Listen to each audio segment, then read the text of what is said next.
Hi, I'm Megan. Welcome to today's live reading of Letters from Shadow Oaks by K.L. Small, presented by Itsy Bitsy Book Bits. Join me. Chapter 1. Thursday, September 1st, 2023. Nina hated to say goodbye to the apartment that had been her home for over 30 years, but retirement and condominium conversation forced it. The bare walls and empty rooms hurt more than she'd expected. She trailed behind the property manager who scanned his final inspection checklist. He's young enough to have been my student not too long ago. As they moved from room to room, he marked his form, and Nina fought back tears.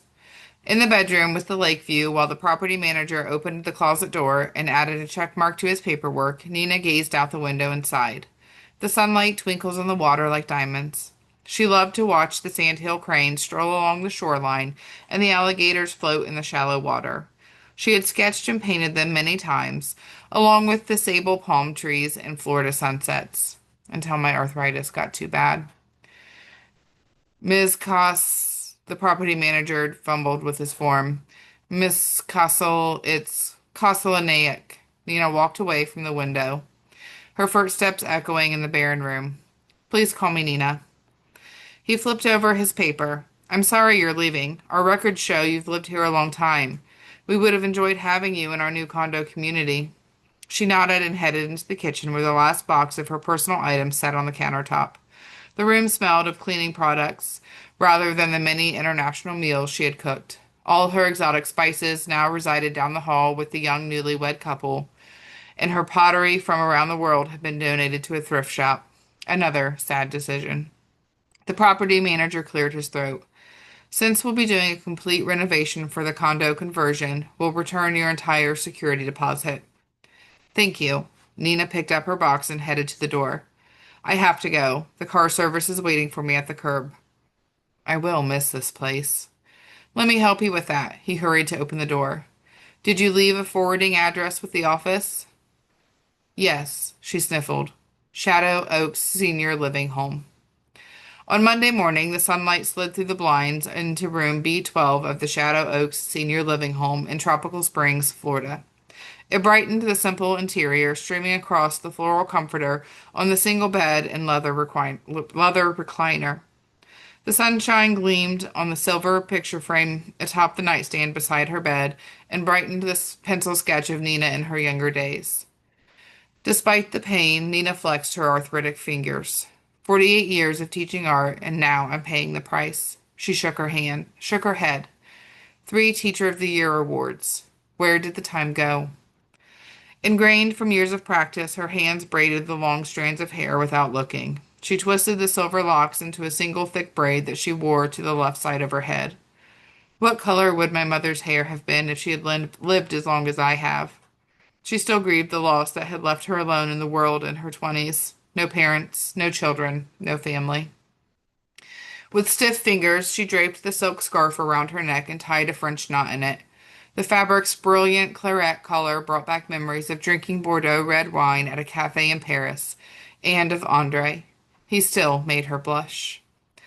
Best not to think of him. Besides, he's probably long buried. I was such a crazy college kid back then, and he was wise in the ways of the world. My older man. Nina straightened her shoulders and left her room. The beige walls and brown carpet of the hallway irritated her. She had selected this facility because of the bright flowers in the garden, the friendliness of the staff, and the moderate price. Her room was spacious, and the other residents were pleasant, but after 3 days at Shadow Oaks, she hated the wall and floor colors. The framed pictures along the hallway screamed at her with their garish imitations of the great art masters. Perhaps I was too hasty in deciding I couldn't continue to live on my own. I should have found another apartment. At the end of the hallway, she took a deep breath and entered the gathering room. Good morning, everyone. She almost misspoke and said, Good morning, class. After all those years of teaching, it's inevitable. Nina scanned the seating areas. Sunlight streamed through the large window and spread across the carpeted floor. Centenarian Liz in her wheelchair stared out the window. The sunlight gave a halo glow to her white hair. She wore a pink sweater and a patchwork quilt draped over her legs. A pair of sofas in chartreuse and marigold striped fabric faced each other in the middle of the room. Two couples, the Turners and the Denzels, chatted together on the sofas. Four card tables filled the far end of the space. Rosemary, Emmett, and Mike sat at one table. "Over here, Nina," Rosemary called. "We saved you a seat." Nina strolled past the sofas. "I'm falling into a routine after only a few days here." Emmett rested his hands on the card table and rose feebly. He pulled the empty chair away from the table and gestured for Nina to sit. "Please join us, dear lady. You're looking as pretty as a peach this morning." "You need your eyes checked," Nina said with a smile and joined them. Emmett attempted to push her chair toward the table, but it barely moved. "Bless your heart." "Such a gentleman," Rosemary said and raised her teacup in Emmett's direction. Mike guffawed. "Fancy pants Southern ambulance chaser."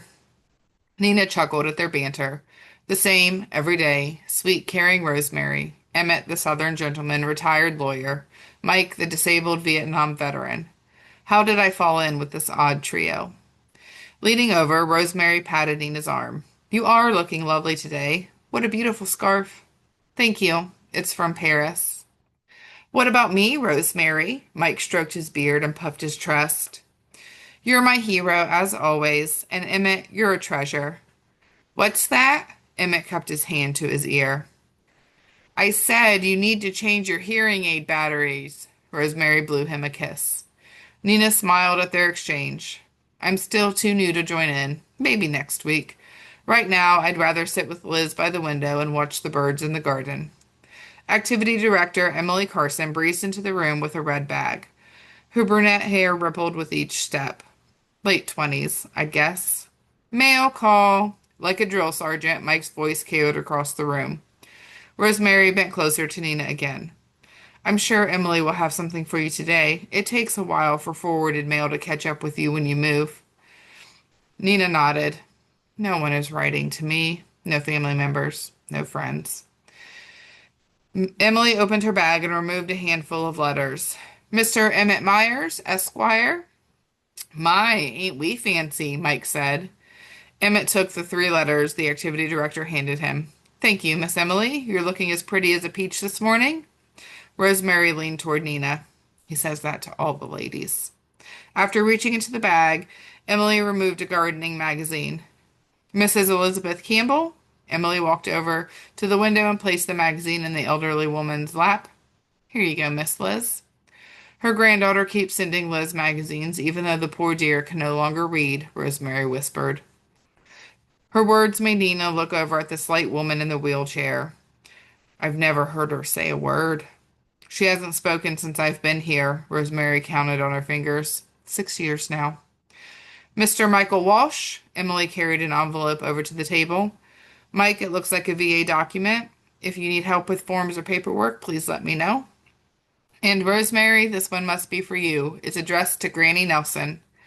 Rosemary raised both hands in the air and her face lit up with joy. "That must be from one of my grandchildren or great-grandbabies." Emily continued distributing the mail, while those at the table opened their letters. For a few minutes, the only sounds in the room were ripping envelopes and rustling paper, followed by excited chatter. Nina sat silently. "Nothing for me." One last correspondence came out of the bag, and Emily carried it to the table where Nina sat. "One for you." She held out a beige business envelope. Surprised, Nina took the document. She read the front of the envelope. "Dear occupant." She met Emily's eyes. "Thank you." Nina opened the envelope and pulled out a blue flyer announcing a dry cleaning sale. "Look at what my grandson drew." Rosemary held up a picture of three superheroes. "He's very talented." "How old is he?" Nina asked. She studied the drawing in Rosemary's hands. "He's 12. He's the son of two educators. Isn't he quite the artist?" "May I see?" Nina took the offered sheet of paper. "Excellent use of color, but the proportions of the arms and legs are wrong. He tried to keep the characters in scale with each other, and I applaud that." "Why, Miss Nina," Emmett said, "sure as the sun shines in the summer, you sound like an art critic." Nina returned the drawing to Rosemary. "You must be proud of him." "I better keep my opinions to myself." "Listen up, everyone," Emily said. "The shuttle bus will leave for the bingo hall in 20 minutes. For those who are going, please meet in the lobby in 15 minutes so we have time to board the shuttle. Our driver, Andy, will assist anyone who needs help. Any questions?" When no one asked questions, Emily left the gathering room. Nina, are you going to join us for bingo? Rosemary buttoned her sweater and got up from the table. Not today. I'm feeling lucky today, Mike said. He snapped his fingers. Fate owes this one-legged vet a win or two. I've agreed to escort the widow Lynn, Emmett said. You're wasting your time with her, Rosemary said. She's looking for a sugar granddaddy. Emmett looked puzzled. What did you say? I said you need to change your hearing aid batteries. Oh, yes. Nina, one of these days you should join us. Rosemary held her arm out to Mike as he struggled to stand. Not this time.